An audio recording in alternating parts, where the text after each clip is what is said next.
அதிகாரம் 7 மக்கட்பேறு.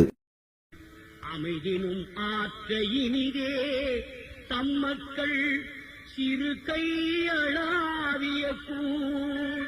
வணக்கம். திருக்குறள் அதிகாரம் 7 மக்கட்பேறு. நல்ல மக்களை, அதாவது நல்ல குழந்தைகளை பெற்று அவர்களை சான்றோராக வளர்க்க வேண்டிய பெற்றோர்களின் கடமைகளையும் அந்த பிள்ளைகளின் கடமைகளையும் பற்றி விளக்குவது திருக்குறளின் மக்கட்பேறு அதிகாரமாகும். இன்றைய திருக்குறள் 64.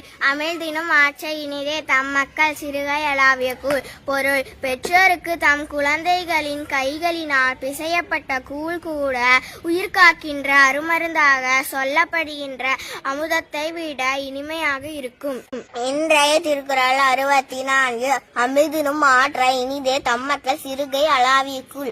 பொருள்: பெற்றோருக்கு தம் குழந்தைகளின் கைகளால் பிசையப்பட்ட கூழ் கூட உயிர்காக்கின்ற அருமருந்தாக சொல்லப்படுகின்ற அமுதத்தை விட இனிமையாக இருக்கும் என்று திருவள்ளுவர் கூறுகிறார்.